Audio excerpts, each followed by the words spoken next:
Alright, welcome back. It's me again, Tib, doing my review of A Dance with Dragons, and we're here with chapter the second, which is Daenerys. So, I mean, awesome, right? It's getting better and better.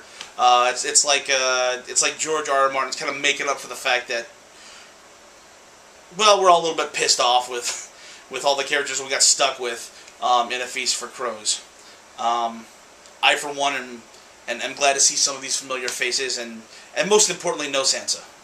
No Sansa. Anyway, moving forward, Daenerys, right? Dany. She's kicking back with her people, and it starts off with one of her guards, one of the Unsullied. I apologize. That's Roy the Tree screwing with my head again.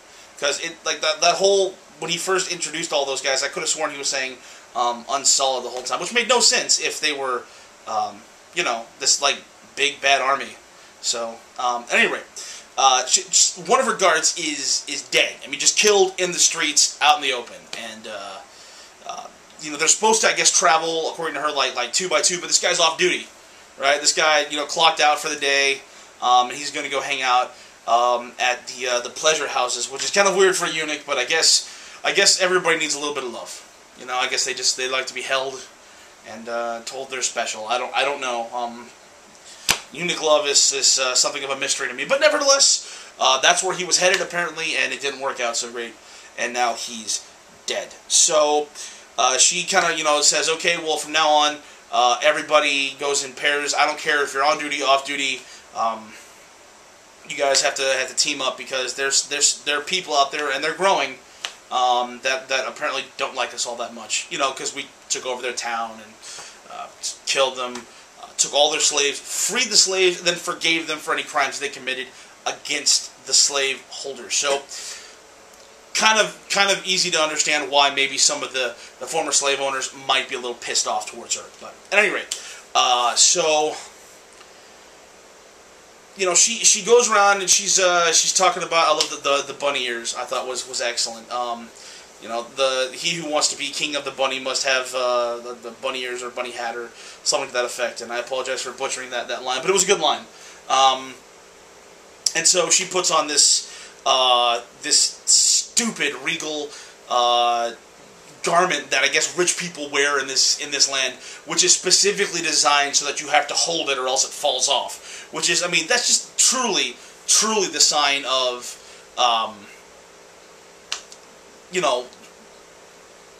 stupid rich people. Because like the whole point is like you can't work with this thing on, so you wear it to kind of show off. Like I'm so rich I couldn't possibly work because I'm too busy holding my garment together. No, go on. You continue working. I'm going to hold this garment.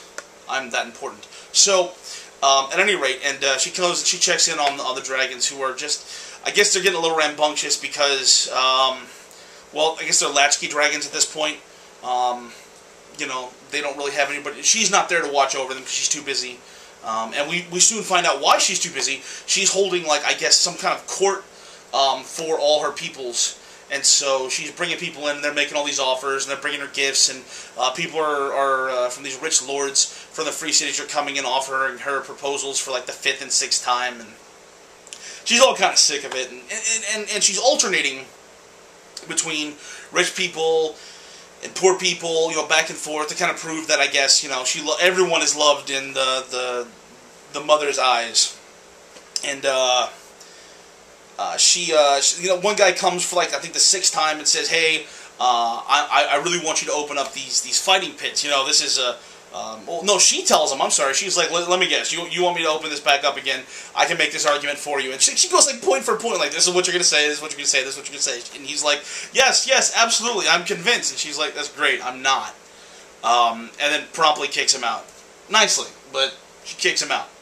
And then she goes back and forth, and they get this problem, that problem, people who rose up against the slave owners, and a slave owner that said, well, there's this really great, lady who used to weave, and she got really old, so I bought all these really young girls for her to teach, and now they became really awesome at weaving too. And then in this revolt, they started up their own shop, which is, by the way, just like the perfect, that's a sitcom right there, I think. But at any rate, they set up this shop, and now they're making all this money, and I think I'm entitled to some of that money, because were it not for me, they wouldn't have been taught how to do this. And Danny just kind of goes, really? What's that old woman's name? And the guy's just kind of like, it's either this or that or something. I don't know. It's like 3 years. I don't know. I can't remember. Couldn't possibly be bothered to remember that. Come on. Important. Have to hold a robe up. So she basically says, yeah, so here's what we're going to do. No, you're not going to get anything. They're going to get to keep everything, and you're going to buy those girls a new loom because you could not remember that old woman's name. So, bye. And then, we have a couple other scenarios. A boy whose mother and father were killed. The mother was raped by slaves during that revolt, and she basically said, well, there's nothing I can really do about that, sorry. And she knows full well this kid's going to go off and join this group of people that are stabbing her. These sons of the harpies, or whatever they're called, that are killing her people at night. But I mean, otherwise she's going to have all sorts of problems, So she can't really pardon, she can't really, she has to pardon all the slaves, or else she can, or only she can pardon. She has to pardon all of them or none of them. And since she really needs a slave more than she needs a couple of these few lords, the lords kind of have to suffer it out. So finally, we find out that apparently these dragons have just been flying around and eating and feasting, and just kind of they're growing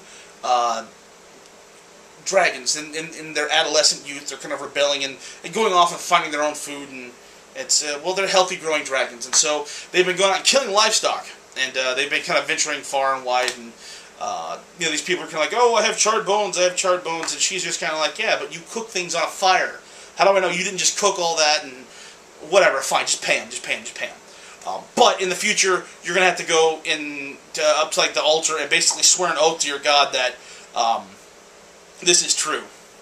Which, whatever. I mean, I guess just to add that added effect of, it's a little extra damning if you lie to me. But and then finally, you have this one guy who's left, and she's just kind of like, all right, so what are you still doing here? I already told everybody they can go.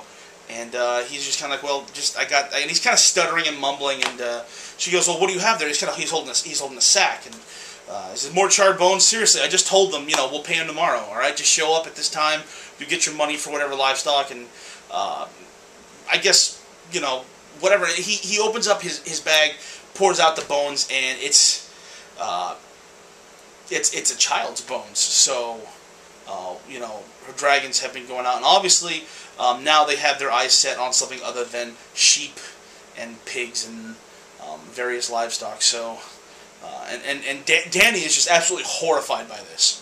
So, I don't know. This is something that I kind of saw coming too. What's going to happen with these dragons? You have nobody who has any experience taming them, and these are not like puppies. These are beasts that grow to be several. Well, I don't know how big they actually... Well, we see the skull on the TV show, so based on that, these are very big animals. And no one who really knows how to tame them, so it's going to be very interesting to see how... and here's another sitcom for you right here. Here's your ABC movie of the week or whatever. How to tame your dragon, with motherly compassion, so I don't know. Anyway, that's it for now. So stay tuned. I'll be back with Chapter 3 relatively soon.